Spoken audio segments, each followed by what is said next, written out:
Kalau ini nanti mereka terus ada musuh politik ya, jadi ini memang ada kaitan dengan politik, bahwa HRS ini menjadi musuh politik, harus dihabisi dengan berbagai cara, termasuk 6 laskar misalnya harus dibunuh secara sadis, itu mereka lakukan.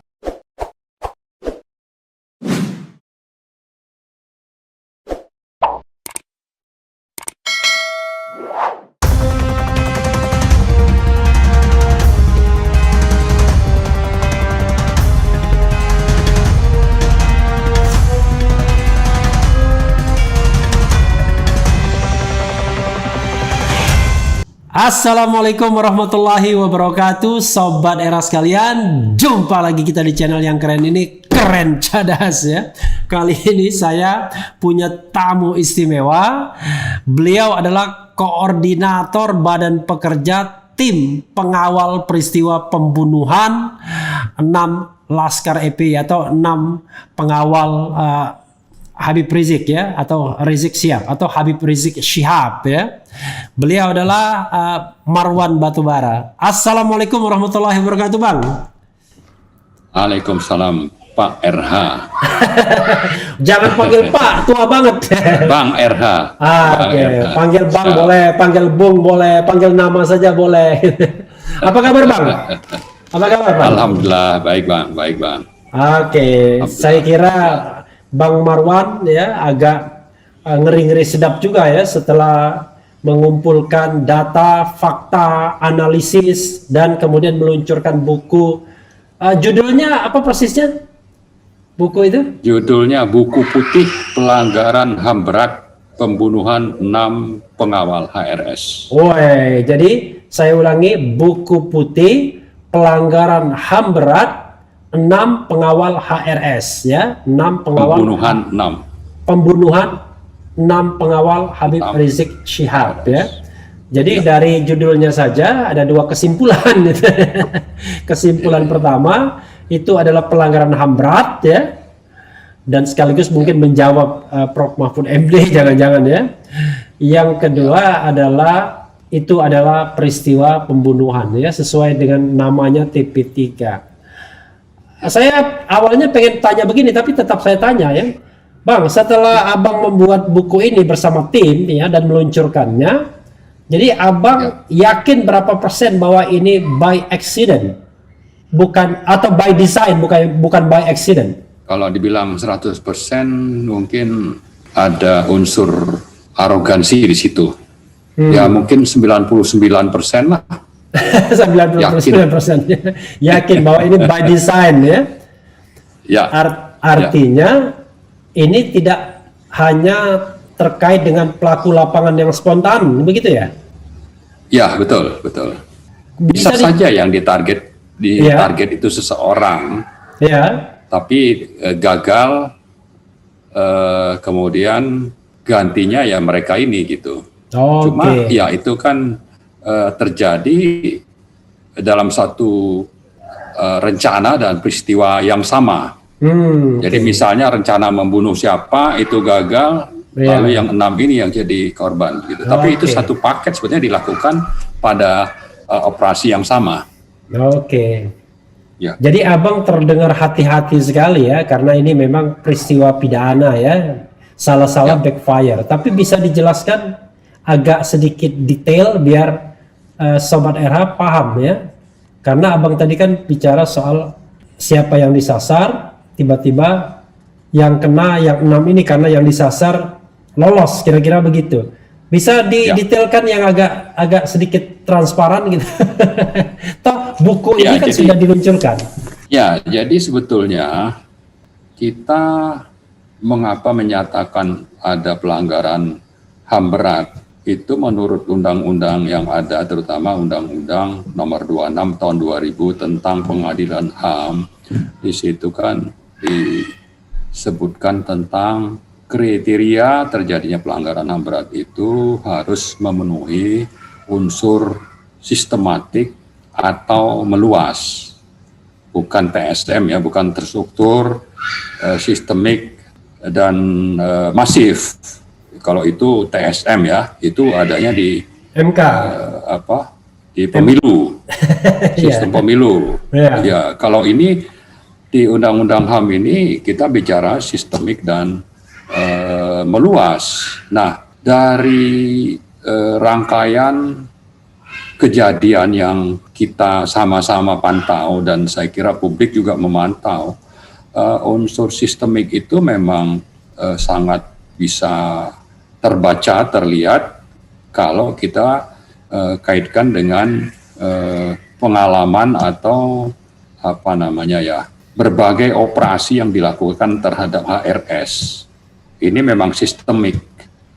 Nah, sistemiknya inilah yang membuat keyakinan kita tadi bahwa terjadi pelanggaran HAM berat karena prosesnya bukan saja misalnya terjadi pada malam tanggal 4 kalau tidak salah ya, 4 Desember itu saja. Tanggal 7 atau Bang. 5 tanggal 7 ya, bukan tanggal 7 saja, tapi tanggal 4 Desember sendiri itu ada peristiwa, misalnya di Megamendung, ada juga misalnya aparat yang tertangkap sehari sesudahnya. Nah, ini satu rangkaian sebetulnya yang bisa menunjukkan bahwa terjadi peristiwa yang sistemik tadi, sehingga bisa memenuhi kriteria pelanggaran HAM berat itu. Saya kira itu yang membuat kita yakin dan kita bisa menuliskan rangkaian peristiwa yang sistemik itu dalam buku TP3 ini. Kalau diurut membacanya sesuai dengan bab yang menguraikan hal-hal yang sistemik itu dalam buku, yaitu kita punya 5 bab. Pertama, bab pendahuluan. Kedua, tentang kronologi peristiwa pembunuhan. Kemudian yang ketiga, profil korban. Yang keempat, anotasi laporan Komnas HAM. Kelima, analisis dan pendapat hukum, terutama kita bicara tentang Undang-Undang nomor 39 tahun 99 tentang HAM dan Undang-Undang nomor 26 tahun 2000 tentang pengadilan HAM. Seperti itu, Pak. Mungkin Bang, tadi tadi kan sistemik ya. Yang kedua meluasnya seperti apa? Jadi gini, yang dipersyaratkan dalam undang-undang, terutama itu pasal 7 dan 9 Undang-Undang 26 itu, kita bukan bicara dan di sini, sistematik atau meluas. Jadi alternatif ya, bisa kumulatif, bisa alternatif. Ya. Betul. Nah, kita bisa menunjukkan tentang terjadinya rangkaian peristiwa yang terkait dengan HRS dan 6 pengawalnya ini, bahwa ada rangkaian peristiwa yang sistematik tadi. Ini terkesan Bang Marwan agak malu-malu ya, atau mungkin agak sungkan atau agak menghindar untuk mengatakan bahwa sesungguhnya sistemik itu terkait dengan yang diincar Habib Rizik ya, begitu maksudnya? Kelihatannya memang begitu. Ya, makanya kan kalau kita baca laporan Komnas HAM bulan Januari, itu memang sudah menyebutkan ada upaya dari mobil pengawal HRS untuk melindungi HRS dari kejaran atau intercept aparat negara yang membuntuti mereka. Sebetulnya yang dilakukan pengawal itu ya memang namanya pengawal, ya harus mengawal supaya yang dikawal itu terlindungi. Tapi menurut Komnas HAM itu malah si ini disalahkan melakukan intercept dan itu menjadi alasan misalnya untuk mereka dianggap bersalah. Tapi intinya itu ya, saya kira kembali kepada masalah bahwa kalau bicara HRS ya memang itu jadi target. Kenapa juga misalnya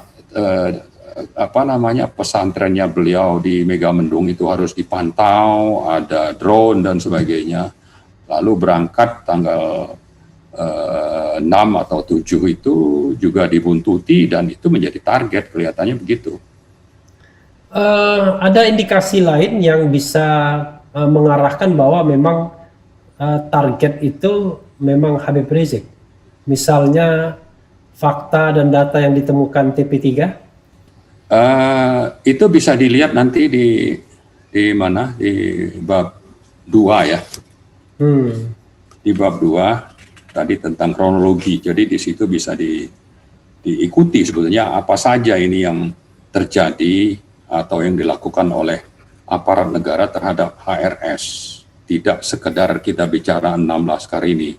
Dan sebetulnya setelah peristiwa pembunuhan itu kan HRS tetap saja menjadi objek yang harus kalau perlu ya ditahan bertahun-tahun, meskipun sebetulnya pelanggaran yang dilakukan itu tidak harus dihukum dengan sanksi yang berat, dan faktanya kan banyak pejabat negara termasuk Presiden Jokowi dan anaknya sendiri melakukan hal yang sama seperti yang dilakukan oleh HRS, tapi justru HRS tetap jadi target. Artinya memang ini terus akan berlanjut.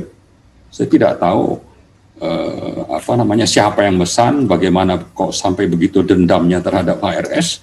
Nah, sementara dari TP3 ini sebenarnya kita bukan anggota FPI, kita bicara kemanusiaan dan keadilan saja, bahwa ini jangan mentang-mentang berkuasa lalu hukum itu dipakai begitu tajamnya kepada HRS, dan sampai-sampai kalau memang 6 orang itu harus dibunuh secara sadis, itu mereka lakukan.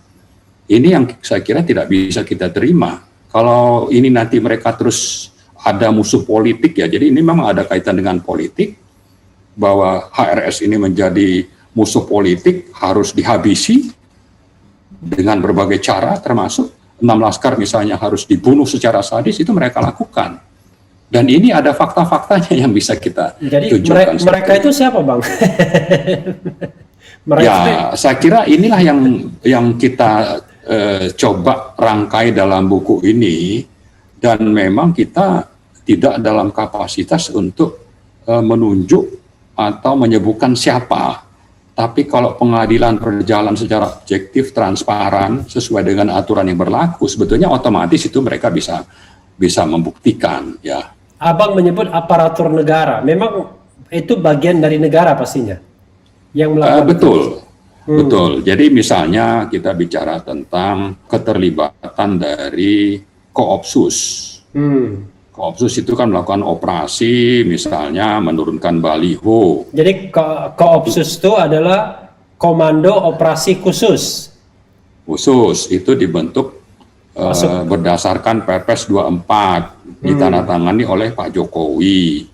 Kenapa misalnya Panglima Kodam Jaya itu harus turun tangan sampai ke lapangan untuk menurunkan baliho, sampai ada istilah dudung itu menurunkan ini, padahal menurunkan baliho, padahal selama ini dan sampai kapanpun sebetulnya cukup dengan Satpol PP itu sudah selesai urusan penurunan baliho, tapi ini sampai turun ya, menurunkan juga kendaraan-kendaraan yang tidak biasa dan harus datang show of force ke Petamburan misalnya, seolah-olah ini musuh negara nomor 1, padahal saya kira justru Habib Rizik itu begitu banyak jasa, termasuk juga sebetulnya orang tua beliau itu adalah pahlawan nasional yang harusnya mendapat tempat di negara ini, minimal siapa ya? Saya dapat perlakuan adil lah. Siapa ke orang tuanya? Saya nggak begitu tahu malah. Ya, saya lupa namanya, ya yang jelas Shihab lah ya, karena Habib itu kan. Tapi memang punya jasa untuk Republik ini. Tapi ini klarifikasi ya. Jadi tadi, maksud saya. Ya, oke, silakan. Silakan. Ya, maksud saya bahwa kalau sampai ada Koopsus ya untuk seseorang yang sebetulnya toh beliau itu siap untuk bicara, siap untuk misalnya rekonsiliasi kalau ada sesuatu, dan dalam pembelaan kasus beliau misalnya di Pengadilan Jakarta Timur itu kan juga diungkap bagaimana pejabat-pejabat negara dari BIN dan Polri itu mendatangi beliau di Mekah untuk terjadinya rekonsiliasi. Sampai waktu pulang itu siap rekonsiliasi, tapi kenapa harus ada misalnya Koopsus yang demikian demonstratif ya, turun dengan kendaraan yang seolah-olah ada teroris atau akan ada perang, yang sebetulnya yang terjadi yang dibutuhkan tidak sampai seperti itu. Jadi saya klarifikasi dulu, kalau koopsus itu yang bawa senjata, bawa kendaraan ya, baru apel di depan Petamburan membunyikan kendaraannya kan, sirine. Sementara kalau Pangdam Jaya Dudung itu yang menurunkan baliho ya. Jadi ada dari Kodam dan ada dari Koopsus kan sebenarnya kan. Betul.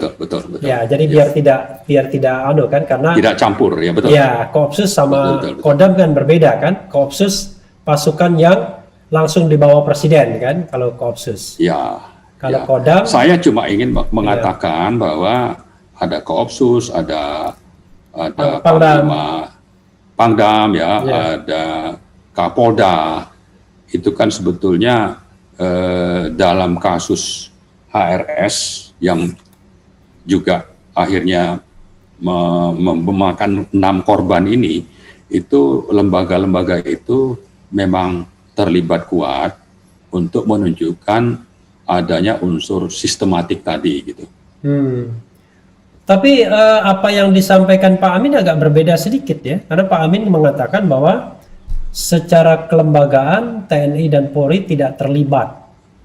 Itu yang dikatakan Pak Amin dalam sambutannya, dan kemudian disambut oleh Pak Mahfud MD kan dengan mengucapkan terima kasih, sudah sportif bahwa itu tidak bisa dikatakan sebagai pelanggaran HAM berat karena institusi TNI dan Polri tidak terlibat syarat untuk bisa dikatakannya pelanggaran HAM berat. Itu tanggapan Abang walaupun sudah saya bacakan press release-nya, tapi kan Sobat Era pengen tahu langsung dari Bang Marwan sendiri.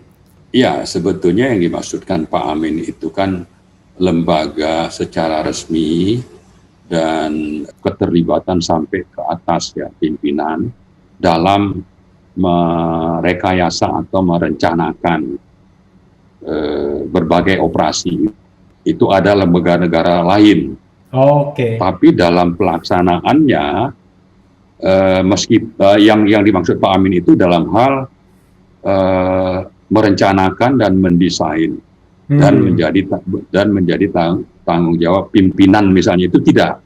Tapi dalam operasi di lapangan, sebetulnya 2 lembaga ini dilibatkan oleh lembaga negara lain tadi gitu. Ya, kita harus clear ya.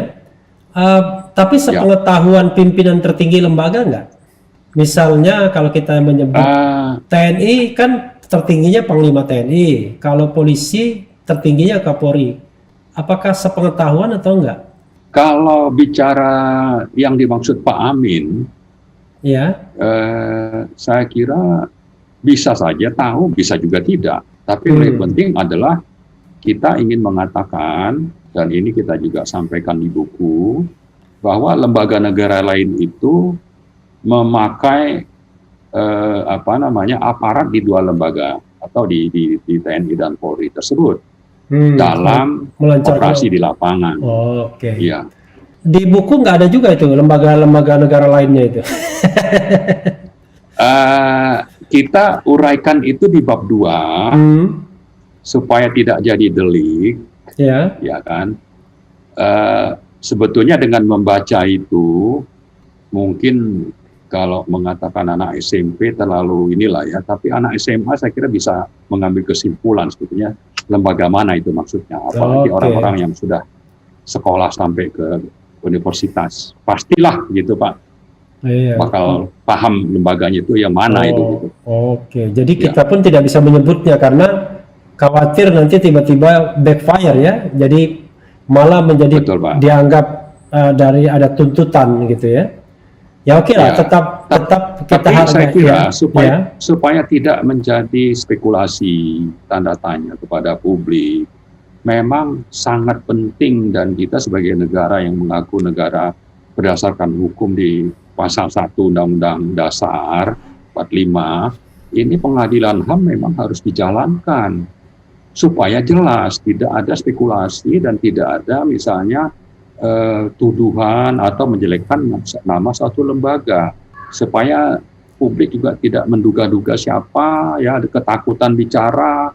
Mari secara transparan, dan ini sebetulnya sesuai dengan komitmen Pak Jokowi yang katanya akan menuntaskan kasus ini secara adil, transparan, dan dapat diterima oleh publik. Saya sampai hafal ini tiga unsur yang dijanjikan Pak Jokowi ini. Adil, itu transparan. Itu janji beneran atau lip service saja? Karena sekarang kan ada banyak istilah kan. Salah satunya ya, waktu peluncuran kemarin itu saya ingatkan juga, ya kan, bahwa ini kan BEM UI menyebut presiden itu hanya adalah the king of lip service, the king of lip service. Kan, jadi orang tidak paham, jadi saya jelaskan waktu itu. Ya kan, mungkin banyak apa sih maksudnya, bahwa itu artinya adalah raja pembohong, raja pembual. Nah, waktu itu saya sampaikan, buktikanlah Pak Jokowi bahwa penilaian atau label yang diberikan oleh BEM UI itu salah. Dengan salah satunya Anda mendukung dan memerintahkan aparat terkait untuk segera menuntaskan kasus ini mengikuti aturan yang berlaku, yaitu Undang-Undang Nomor 26 Tahun 2000, bahwa terjadi unsur sistemik sehingga terjadi pelanggaran HAM berat. Tantangannya seperti itu. Tapi kalau ini tidak dilakukan, ya mungkin label dari BEM UI itu ya memang ya itulah adanya. Tapi saya mengatakan tidak mudah ya kalau katakanlah misalnya kekuasaan juga terlibat atau melindungi misalnya ya. Karena begini, kalau Bang Marwan tadi mengatakan bahwa lembaga yang terlibat, bukan orang ya, tapi lembaga terlibat, firm, lembaga. Ya, maksudnya lembaga itu, orang itu ada di lembaga itu. Iya, tapi maksudnya orang atau kelembagaan yang resmi, yang terlibat. Kan bisa saja. Dua-duanya. Ya. Dua-duanya, ya oke. Kalau begitu kan lembaga tidak mungkin nggak ada orangnya kan, tapi orang bisa saja tidak menyertakan lembaga kan. Nah, masalahnya kan kelembagaannya, ya, silakan. Kalau Bang Refli lihat misalnya ya, tanggal 7 itu Kapolda dan Pangdam itu tampil menjelaskan bahwa ini katanya terjadi tembak-menembak, ya kan, penyerangan terhadap aparat polisi. Langsung 6 tewas saat itu juga. 6 tewas. Ya, itu kan sebetulnya bisa saja kita bisa bilang dua-duanya itu ada unsur lembaganya, ada orangnya di dalam.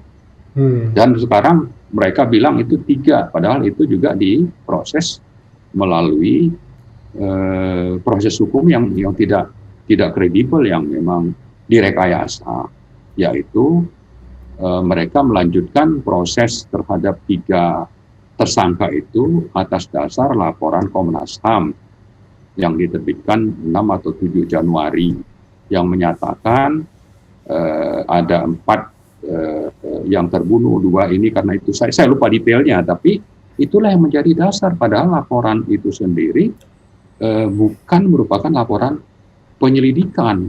Itu hanya hasil pemantauan. Ya, sekadar mengingatkan bahwa laporan Komnas HAM itu yang jelas 2 meninggal dalam tembak-menembak katanya. Kemudian 4 meninggal dalam penguasaan petugas. Betul. Ya. Dan petugas mengatakan mereka ditembak karena mereka melawan ketika naik mobil Xenia untuk dibawa ke Polda Metro, kan begitu. Ya, memang ceritanya banyak juga kejanggalan-kejanggalan yang terjadi ya. Tapi sekali lagi saya hanya ingin mengatakan bagaimana kita meminta presiden untuk turun tangan ya. Sementara misalnya ada spekulasi lembaga yang terlibat justru lembaga yang mungkin langsung dibawa presiden. Ya, malah itu lebih gampang ya. Kan selalu pemerintah itu bilang, oh masalah hukum kami tidak terlibat. Ini beda ranahnya. Tapi yang menjadi pimpinan dari lembaga tersebut kan di bawah kendali presiden.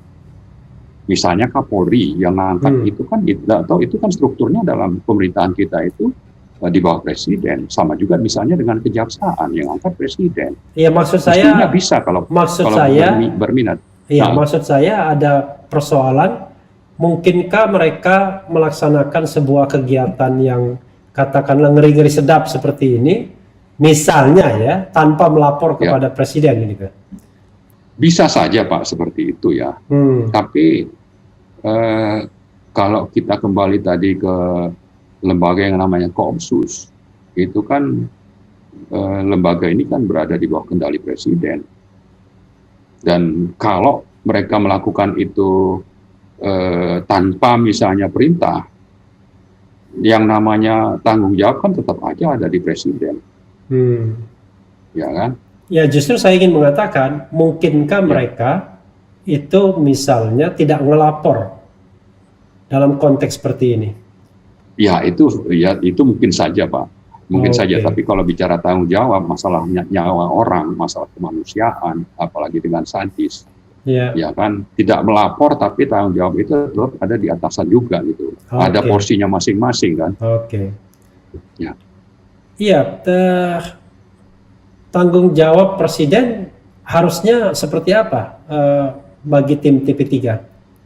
Ya minimal kalau memang mengatakan ingin menuntaskan kasus secara adil, transparan, dan diterima oleh publik, wewenang yang dimiliki untuk bisa terwujudnya pengadilan HAM itu bisa dilakukan oleh presiden. Apa wewenangnya untuk supaya ini bisa terwujud misalnya.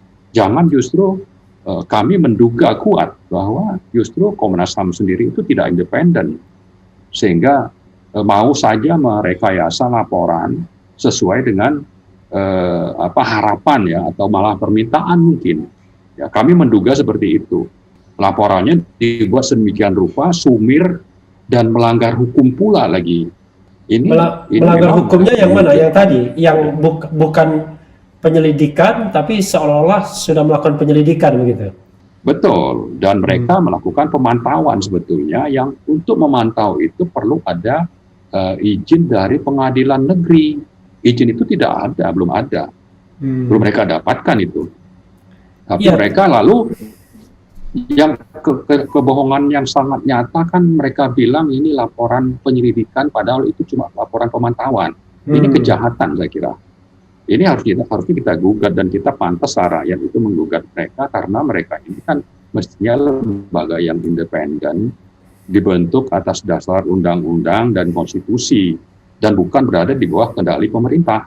Tapi justru mereka terlibat untuk merekayasa agar misalnya kasus ini sedemikian rupa sehingga bisa meloloskan pelakunya itu dari pengadilan HAM. Yang ada hanya pengadilan HAM biasa. Pengadilan bukan biasa. HAM berat maksud saya. HAM berat ya. Pengadilan biasa. HAM berat. Iya. Tapi kalau kita bicara soal pengadilan HAM, itu kan sepenuhnya wewenang Komnas HAM untuk memulai penyelidikan kan. Kalau penyelidikannya kemudian menganggap itu cukup, diberikan kepada Jaksa Agung kan. Kalau misalnya Jaksa Agung mengatakan itu cukup bukti dilimpahkan, nggak ada hubungannya sama presiden kan. Ini kan bukan pengadilan HAM ad hoc. Kecuali kalau pengadilan HAM ad hoc kan beda lagi kan, ada proses-proses tertentu, kesepakatan dengan DPR dan lain sebagainya. Tapi ini kan pengadilan HAM-nya kan sudah ada institusinya, jadi tinggal dipakai sebenarnya. Tapi kan inisiatif kan harus dari Komnas HAM, tidak mungkin dari pihak lain atau presiden, begitu. Itu salah satu Pak, saya kira ya.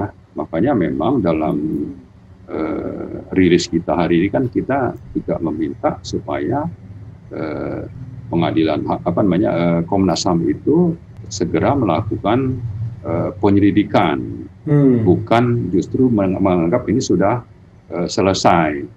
Tapi di sisi lain saya kira presiden kan juga bisa misalnya bertulis surat kepada Komnas HAM untuk melakukan itu.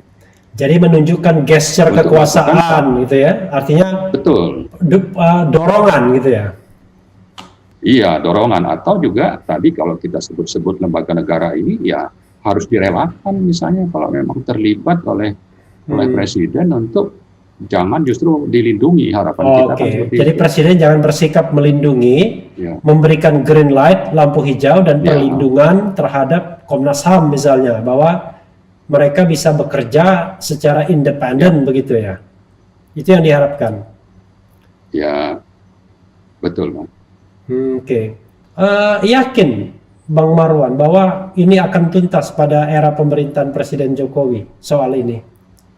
Memang banyak yang pesimis. Saya nggak tahu menjawab yakin atau tidak, tapi banyak yang pesimis. Tapi saya kira TP3 optimis dan sebetulnya dengan kebesaran hati Pak Jokowi, lalu juga bahwa beliau ini bukanlah raja pembohong, maka kita yakin. Tidak seperti yang dituduhkan misalnya oleh BEM UI, ya yakinlah kita bahwa. Jadi sebenarnya jawaban Bang Marwan ini bukan yakin, ini jawaban yang diplomatis ini.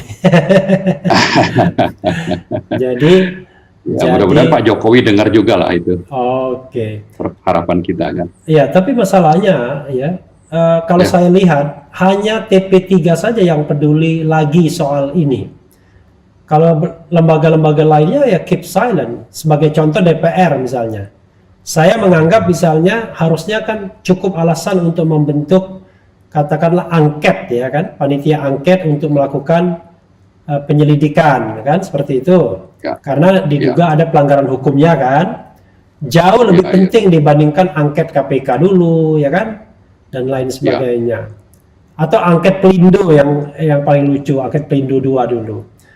Tapi DPR keep silent, baik lembaga maupun anggotanya tidak pernah lagi ngomong. Kemudian LSM atau NGO yang awalnya concern juga tidak pernah bersuara lagi soal 6 laskar FPI atau 6 laskar pengawal HRS ini. Hanya TP3 saja Bang Marwan yang tetap bersuara begitu. Sepertinya dorongan atau energi untuk menuntaskan kasus ini lemah sekali. Bahkan tersangkanya saja yang diduga, yang katakanlah entah tersangka benar atau enggak, itu nggak ditahan juga begitu.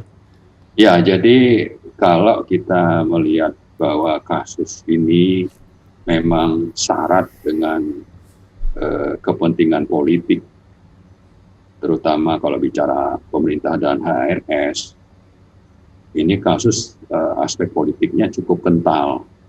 Lalu DPR itu lembaga politik, juga justru politiknya kental. Kalau DPR memang itu ada pada sisi pemerintah sebagai partai pendukung, memang kita tidak banyak berharap. Harapan kita memang lebih kepada partai oposisi. Tapi oposisi juga pakai perhitungan politik. Kalau ini mau diangkat sebagai isu yang berbeda dengan pemerintah, untung rugi politiknya bagi mereka itu apa? Sehingga memang rakyat akhirnya bisa tidak terlalu banyak harapan lah ke DPR. Tapi kita berharap sebetulnya dengan perkembangan politik akhir-akhir ini ya, ada anak petinggi satu partai ditangkap, atau ada hal-hal lain yang membuat hubungan anak petinggi politik. Partai yang ditangkap siapa? Kan bukan petinggi partai lagi kan, pengusaha maksudnya, yang narkoba. Ya, tapi kan ya ada hubungan lah itu kan dengan partai, atau ada hal-hal lain lah. Kita mungkin itu kan hanya spekulasi dari saya, tapi sebetulnya yang ingin saya sampaikan adalah bahwa perkembangan politik, hubungan antar penguasa dengan orang-orang partai itu, seandainya terjadi perubahan, sebetulnya kita masih punya harapan lah untuk adanya tuntutan yang muncul dari DPR, atau kita juga berharap bahwa mereka akhirnya mungkin memihak kepada kebenaran ya dalam aspek kemanusiaan, bahwa ini sesuatu yang memang sangat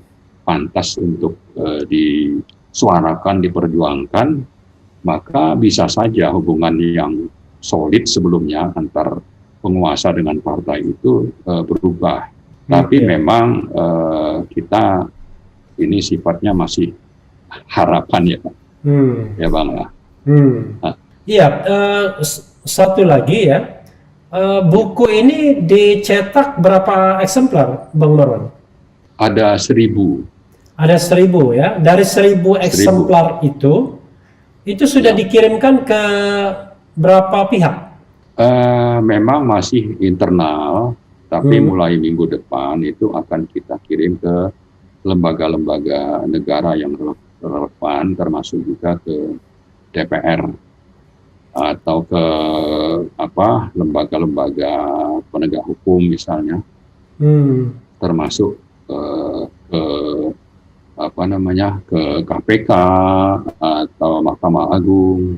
Oh, jadi lembaga juga ke lembaga negara lah pada prinsipnya. Lembaga formal kenegaraan akan menerima ya? Ya, juga ke LSM. Perguruan tinggi. Perguruan tinggi, betul. Ke Refli Harun Channel juga ya? Insya Allah. Tapi sebetulnya PDF-nya soft copy-nya sudah beredar sejak kemarin. Iya, saya hanya ingin, justru itu yang ingin saya konfirmasi. Itu PDF yang beredar itu cuma satu versi kan? Betul. Ada tampilannya kan yang pertama kemarin itu cuma tulisan buku putih. Iya. Tidak terlalu jelas nih buku putih apa. Lalu tadi kita rubah tampilannya untuk menunjukkan bahwa ini adalah buku putih pelanggaran HAM berat, pembunuhan 6 pengawal HRS. Oh, tapi yang lainnya tidak ada perubahan ya? Tidak, itu cuma tampilan supaya orang tahu ini apa. Oke.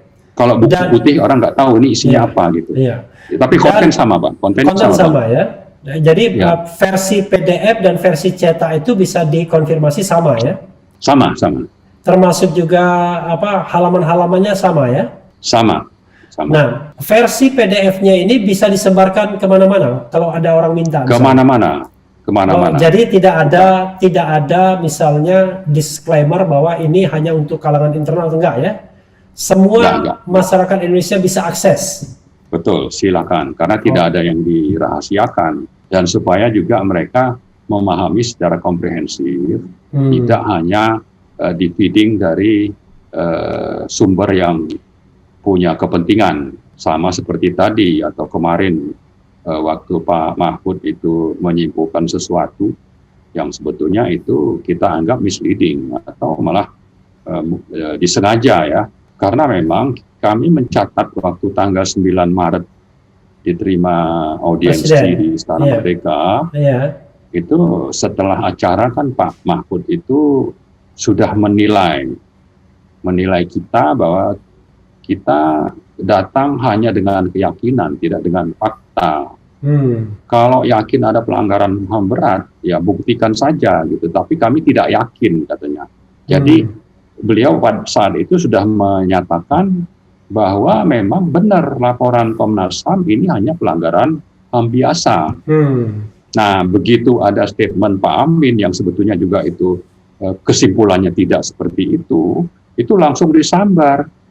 Kalau tidak ada keterlibatan polisi dan Polri, padahal keterlibatan itu kan sebetulnya tadi sudah dijelaskan dalam hal perencanaan oleh pimpinan, tapi dalam pelaksanaan operasional itu tetap saja lembaga itu terlibat. Nah, di situ diarahkan kepada publik kembali kepada statement Pak Mahfud tanggal 9 Maret bahwa ini tidak terjadi pelanggaran HAM berat, hanya HAM biasa. Memang maunya seperti itu gitu. Padahal dia belum baca. Dan kita sebenarnya sudah kirim tanggal 1 Juli. Langsung saya yang mengantar. Dan judulnya sendiri, di judulnya sendiri kan pelanggaran HAM berat itu di buku judul bukunya. Betul. Jadi karena memang saya tidak tahu ya sejauh mana nih Pak Mahfud berdiri sebagai pejabat negara untuk kepentingan rakyat atau kepentingan orang yang terduga dalam pembunuhan sadis. Oh, ada orang yang terduga ya? Tidak langsung bukan bukti. Yang kedua, beliau juga tidak langsung bilang bahwa memang tidak terjadi pelanggaran HAM berat. Padahal kalau beliau sempatkan baca, dan saya kira harapan kita kan sebetulnya kalau diundang untuk datang dan punya bukti-bukti lalu sudah kita kirim, beliau kan mestinya baca dan mestinya bisa objektif. Sebagai pejabat negara yang mewakili seluruh rakyat Indonesia, bukan hanya segolongan orang yang sedang dalam perseteruan misalnya atau perbedaan pendapat. Iya, tapi balik lagi ya, kalau dilihat misalnya orang seperti Pak Mahfud saja terlihatnya enggan ya, artinya belum apa-apa sudah defensif ya kan ada terkesan defensif gitu. Bahkan ibaratnya kan agak lucu juga ketika dia mengatakan tolong buktikan dan lain sebagainya, kan bagaimanapun TP3 bukan lembaga penegak hukum. Ya. Kalaupun membawa tulisan dan lain sebagainya kan itu kan nggak bisa dibilang bahwa itu barang bukti atau alat bukti kan, itu baru semacam mungkin petunjuk kan begitu. Betul. Nah, kan bisa petunjuk ini bisa menjadi alat bukti ya, barang bukti kalau diproses hukum kan begitu. Betul. Nah, sejauh ini ada upaya untuk beraudiensi lagi dengan Komnas HAM agar mendesak mereka segera meluncurkan proses penyelidikan. Karena begini, ini kan ada paradoks. Paradoksnya adalah TP3 ini justru dalam tanda kutip menegasikan Komnas HAM. Saya membayangkan lembaga yang dinegasikan apa mau melakukan tugas penyelidikan ya, gitu. Ya, menegasikan itu kan sebetulnya ingin menunjukkan kepada publik bahwa mereka merekayasa laporan, mereka melakukan kebohongan publik untuk membuat kesimpulan bahwa ini hanya pelanggaran HAM biasa. Itu yang ingin kita klarifikasi, dan kita kan siap sebetulnya berkali-kali kita sudah menantang untuk secara terbuka membahas penilaian itu. Ya, jadi bukan mau berseteru, tapi ingin menyampaikan kepada publik apa yang dilakukan oleh Komnas HAM, dan mestinya Komnas HAM itu kan memihak publik, bukan memihak kepada pemerintah yang sejauh ini kami menilainya seperti itu. Penilaian kami adalah mereka memihak pemerintah, melindungi pelaku pelanggaran HAM berat, dan merasa bahwa ini sudah mereka sangat confident karena Presiden sendiri termasuk Pak Mahfud kan sudah berulang-ulang menyatakan kami cuma dari Komnas HAM, ya kan? Padahal tadi kembali kepada hal yang basic, yang dilakukan Komnas HAM itu tidak sesuai dengan aturan. Dan Pak Mahfud sendiri coba menggiring publik dengan mengatakan bahwa kalau mau mengatakan ini sebagai pelanggaran HAM berat, maka unsur TSM harus terpenuhi. Padahal itu tidak benar.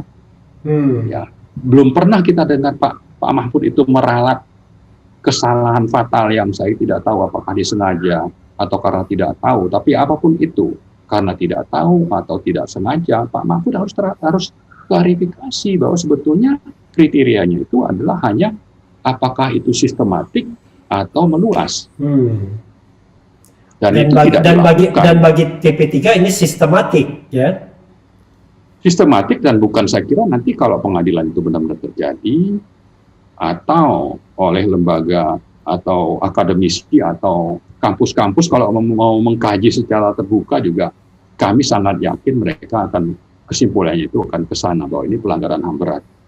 Ada kesan ya kita ini hidup dalam ketakutan ya untuk mengungkapkan sebuah peristiwa yang melibatkan lembaga tertentu yang katakanlah punya potensi untuk melakukan katakanlah tindakan-tindakan koersif ya, tindakan-tindakan kekerasan ya atas nama negara seperti itu.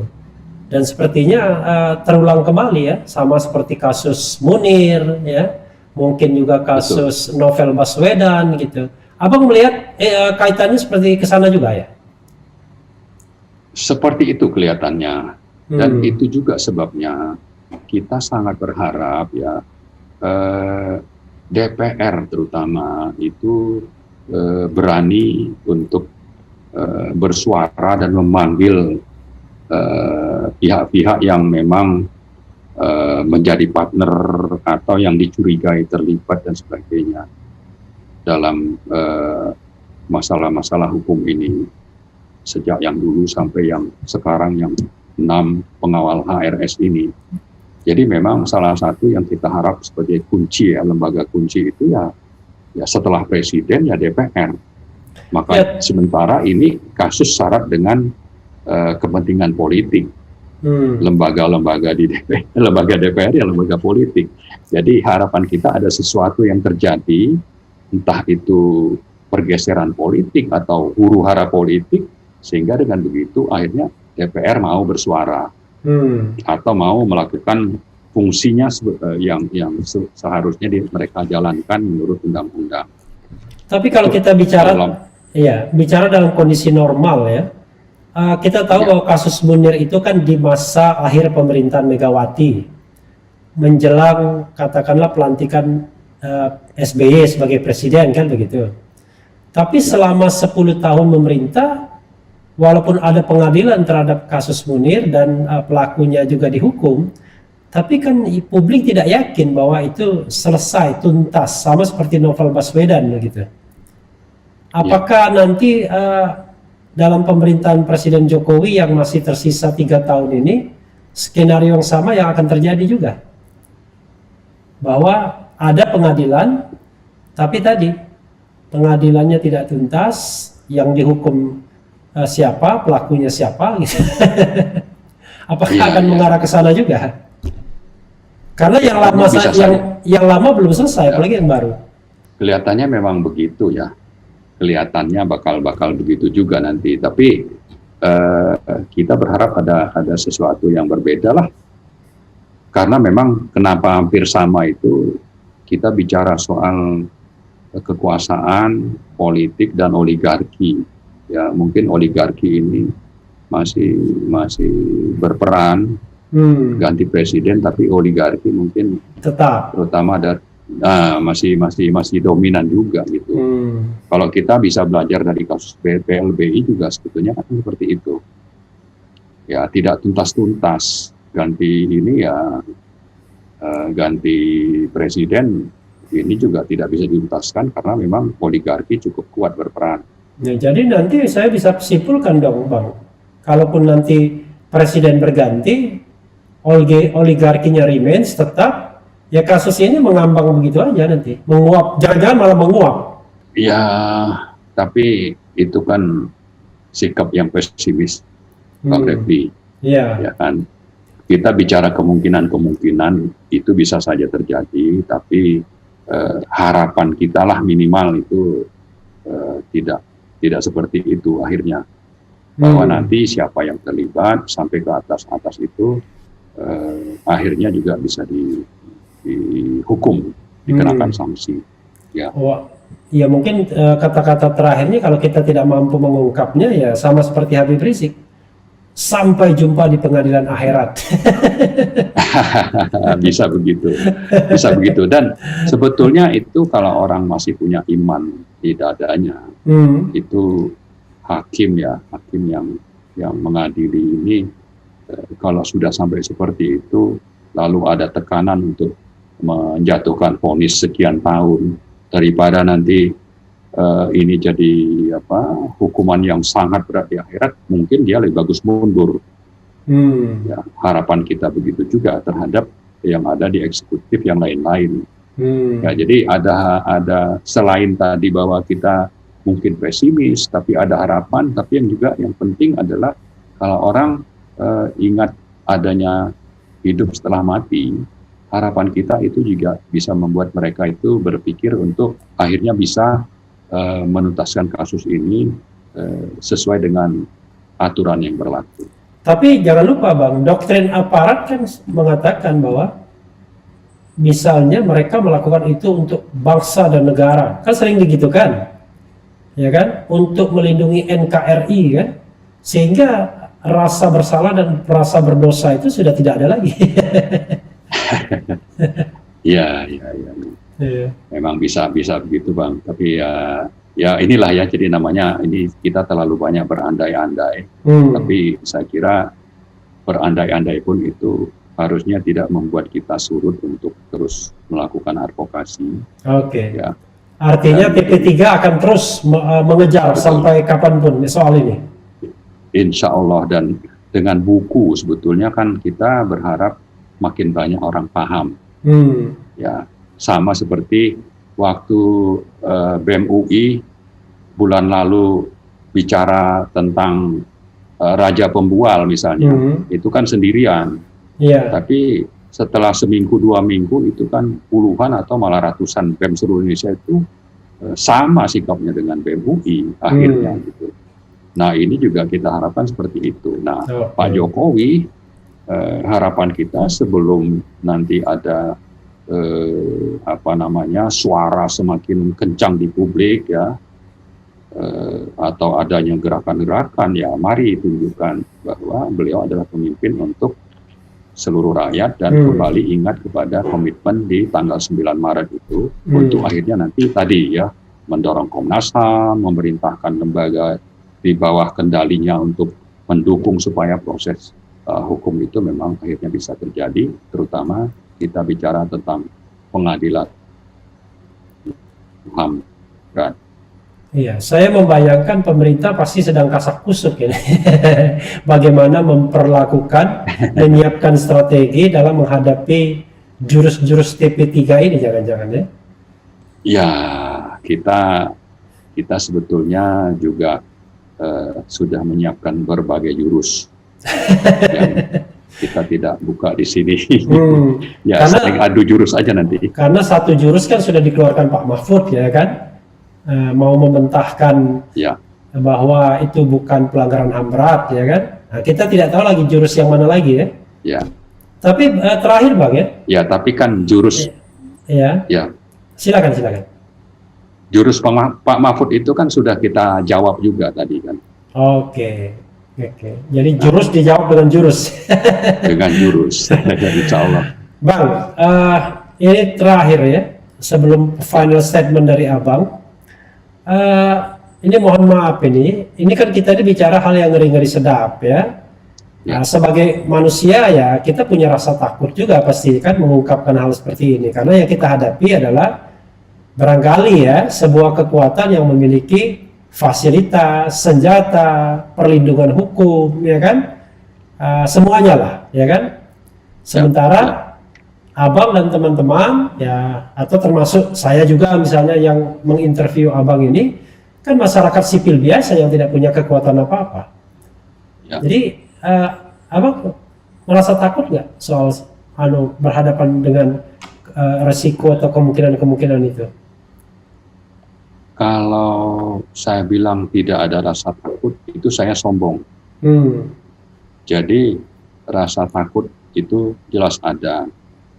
Tapi di sisi lain kan ini ada perintah agama. Kita kalau bicara amar ma'ruf nahi mungkar, ini bicara nahi mungkarnya, ini kan perintah agama. Lalu kalau sudah tidak ada yang lain, ya ini kan menjadi semacam fardu kifayah untuk kita ya, untuk yang punya kesadaran, maka ya sudahlah, bismillah saja. Ada ketakutan, tapi karena ini perintah Allah, ya kita jalan sesuai kemampuan, tapi dan penuh perhitungan, dan harapannya juga kita harus konsolidasi, tidak sendirian. Dan kebetulan masih cukup banyak lah orang-orang yang punya komitmen untuk melakukan nahi mungkar itu. Jadi saya kira atas dasar itu meskipun takut, kita insya Allah akan terus melangkah, dan harapannya dengan begitu nanti Allah juga akan memberi perlindungan. Karena kita memang tadi Bang Refli bilang kita cuma masyarakat sipil, tidak punya senjata, tidak punya aparat bawahan untuk bisa disuruh-suruh, ya kan, orang yang sekedar layman lah katakan ya. Tapi tetap bahwa karena perintah tadi kita terus melangkah dengan doa bahwa Allah juga nanti yang akan menjadi tempat kita berserah diri, dan dengan begitu nanti Allah memberikan perlindungan kepada kita. Amin. Tapi selama proses setelah press conference kemarin, pernah dapat ancaman telepon gelap atau WA gelap, Abang? Nggak ada. Nggak ada ya, alhamdulillah ya. Saya nggak tahu apakah saya harus mengucapkan alhamdulillah. Kelihatannya ya alhamdulillah tidak ada. Oke. Ya. Bang, final statement apa yang ingin Abang sampaikan? Ya, sebetulnya sejak peristiwa pembunuhan sadis itu terjadi tanggal 7 Desember, hampir setiap bulan TP3 itu melakukan berbagai langkah-langkah advokasi, mulai dari kita menulis surat kepada Kapolri, kita datang langsung, kemudian kita menulis surat kepada Presiden, Februari, atau sebelum itu kita membuat pernyataan sikap, menggalang petisi, lalu pernah juga kita melakukan zikir dan doa bersama. Rangkaian acara ini untuk menunjukkan bahwa TP3 akan terus bersuara dengan modus-modus advokasi yang mungkin dijalankan dan bisa kita lakukan. Jadi apapun itu sepanjang ada dan kita mampu lakukan, kita akan terus lakukan. Dan pada kesempatan ini sebetulnya kita berharap orang-orang yang memang punya visi atau keinginan untuk tegaknya hukum di negara ini sama dengan kita, mari bergabung untuk kita melakukan advokasi sebagai kelanjutan dari apa yang sudah kita lakukan sebelumnya. Dengan begitu harapan kita memang hukum dan keadilan bisa tegak di Indonesia ini, tidak sekedar itu tinggal di konstitusi, dalam praktek justru yang terjadi sebaliknya. Dan jangan lupa bahwa kita sendiri bisa mengalami seperti yang dialami oleh HRS atau 6 korban pembunuhan tadi. Ya, jadi sebelum itu ya mari sepanjang kita bisa mampu, mari kita lakukan secara bersama-sama. Insya Allah begitu. Yang ya sebetulnya ini lebih kepada himbauan dan dengan buku putih kami juga berharap siapa-siapa yang masih punya komitmen untuk menegakkan kebenaran demi kemanusiaan itu dipersilakan untuk membaca, mempelajari, memahami apa yang terjadi melalui buku putih yang minimal sudah kami sebar dalam bentuk PDF soft copy. Ya. Mungkin itu sebagai closing statement-nya, Bang. Iya, terima kasih banyak Bang Marwan Batubara. Mudah-mudahan segalanya baik ya, segalanya lancar, dan kita berharap bahwa kebenaran itu terungkap sebagaimana komitmen kita untuk menegakkan atau menjadi negara hukum ya di konstitusi kita. Itu saja Bang Marwan, makasih banyak ya. Assalamualaikum warahmatullahi wabarakatuh. Sampai jumpa lagi, mudah-mudahan ada perkembangan yang menarik. Insya Allah. Oke Bang, saya closing ya. Oke, saya end. Ya, makasih.